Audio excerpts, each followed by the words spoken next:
Bonjour! Donc aujourd'hui, on va parler du volume des solides, des liquides et des gaz.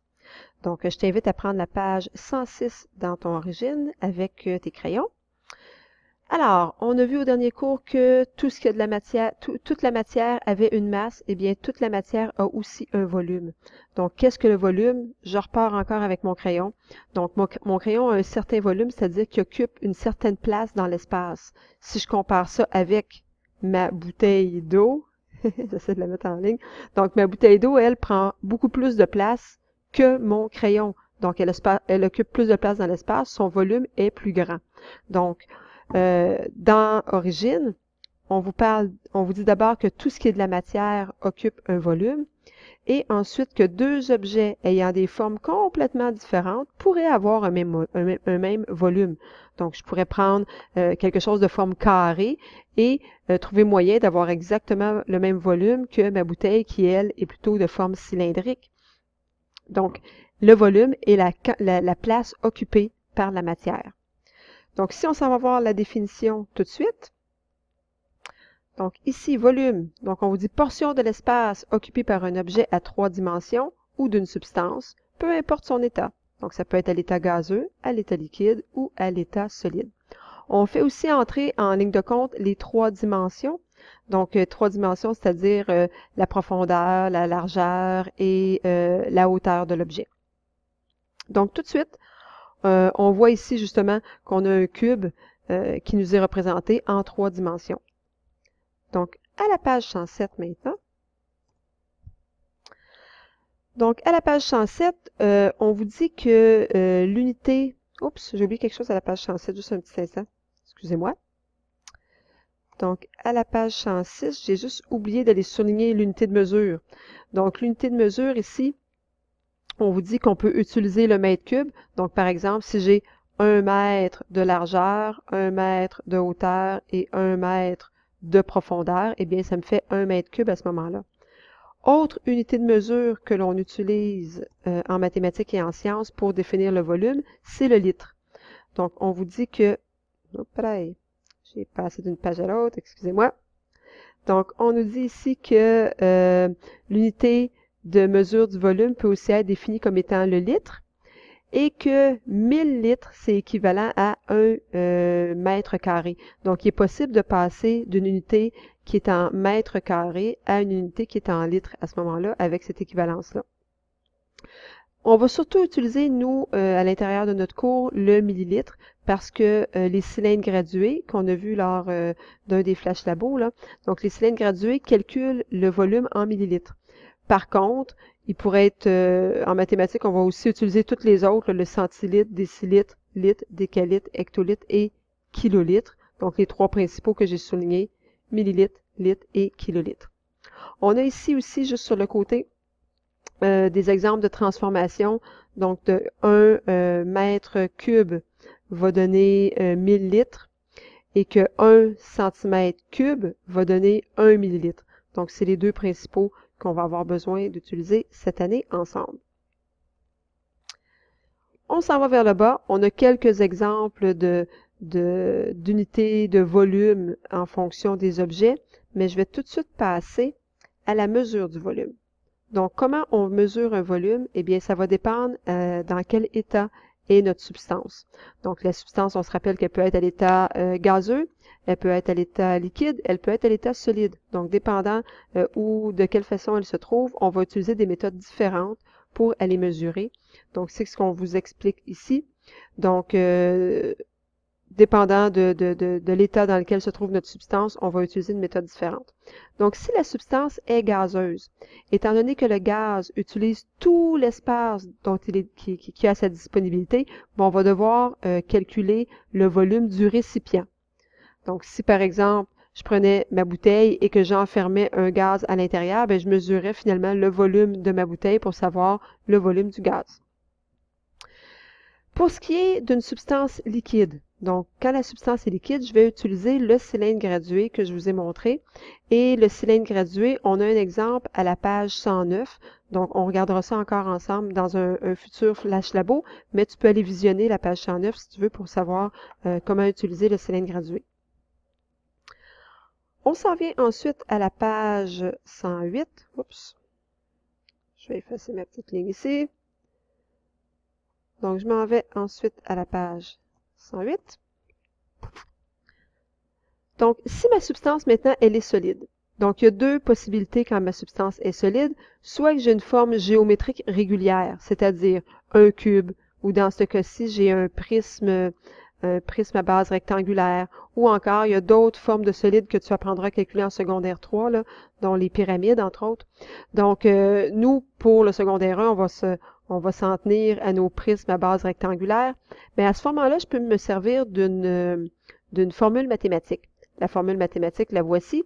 C'est le volume est égal à la longueur, donc longueur ici, fois la largeur, multiplié par la hauteur.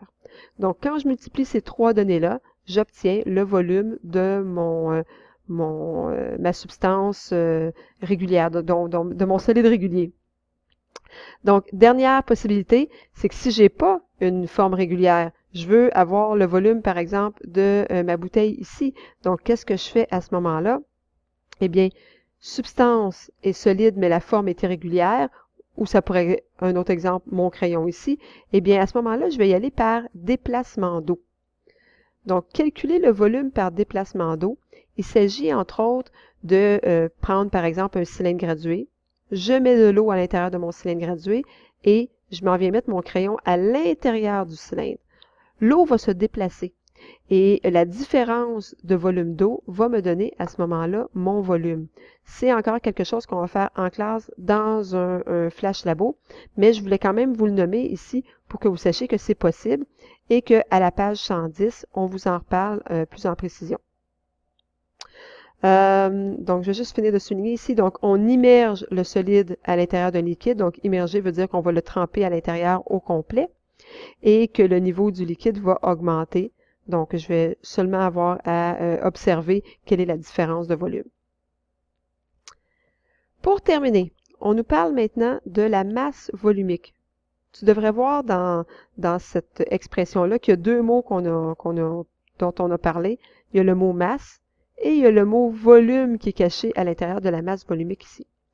Eh bien, ça fait du sens parce que la masse volumique, si on regarde en détail, ça va être la masse divisée par le volume. Donc, c'est un calcul mathématique. Qu'est-ce que ça signifie, la masse volumique? C'est, on voit ça, un synonyme de masse volumique est le mot densité. Donc, on va aller voir, si on veut, quelle est la masse de mon objet pour un volume donné. Donc, par exemple, quelle est la masse pour 1 cm³ d'une substance quelconque. Donc, je préfère ça avec, par exemple, du fer. Donc, quelle est la masse d'1 cm³ de fer? Quelle est la masse d'1 cm³ de glace? Quelle est la masse d'1 cm³ d'eau? Donc, on va en reparler, mais on va voir que c'est pas la même chose pour la glace et pour l'eau. Puis, j'expliquerai pourquoi en classe. Pour l'instant, il faut juste me croire. Donc, le symbole de la masse volumique, c'est une espèce de petit p comme ça qu'on appelle ρ. Donc, c'est une lettre grecque. On vous dit que ça calcule la concentration de matière et que ça correspond à la masse divisée par le volume. On a un exemple de masse volumique, de calcul de masse volumique ici. Donc, dans mon exemple, on vous dit que la masse d'une certaine substance est de 139,78 grammes, que son volume est de 15,6 cm³. Donc, si je fais la masse divisé par le volume, on se rappelle qu'un trait comme ça ici signifie, ça signifie une division. Donc, la masse divisée par le volume, ça me donne une masse volumique de 8,96 grammes par cm³. Si vous vous souvenez, on a vu que 1 cm³ était égal à 1 millilitre. Donc ici, là, 1 cm³ égale à 1 millilitre. Donc, je pourrais dire que ça fait 8,96 grammes par cm³ ou encore 8,96 grammes par millilitre parce qu'ils sont équivalents.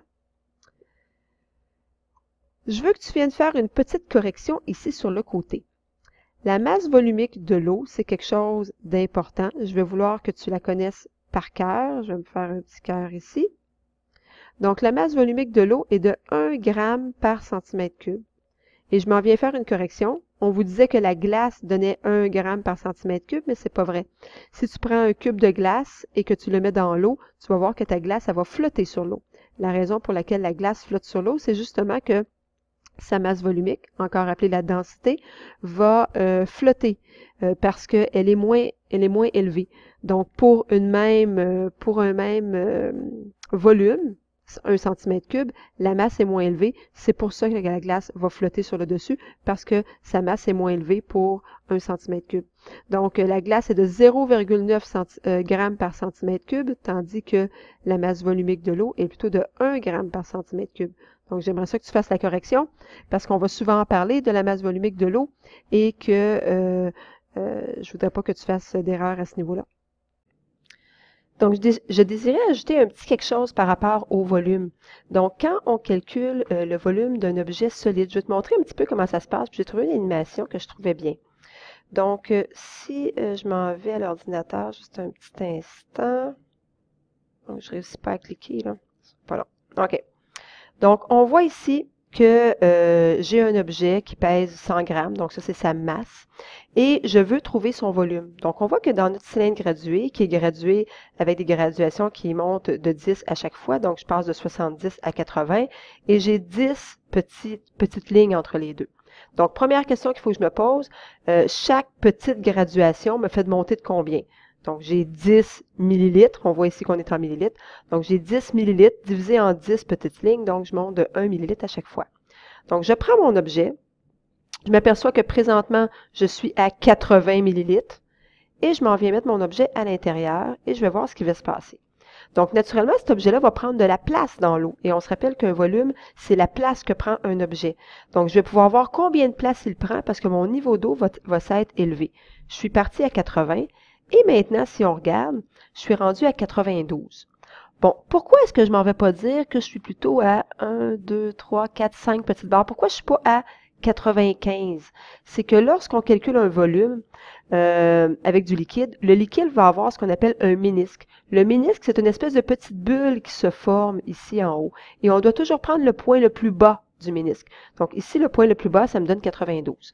Donc si je veux savoir le volume de mon 100 grammes, je vais devoir dire 92 moins le 80 ml d'eau que j'avais au départ, et ça me donne 12. Donc si je viens valider ma réponse, on se rappelle que 1 ml d'eau est équivalent à 1 cm3. Donc je pourrais dire finalement que ici j'ai 12 cm3. Je valide. Et ça me dit que c'est une bonne réponse. Donc, c'est comme ça qu'on va calculer le volume en classe. Donc, je te laisse là-dessus, puis on s'en reparle au prochain cours. Au revoir.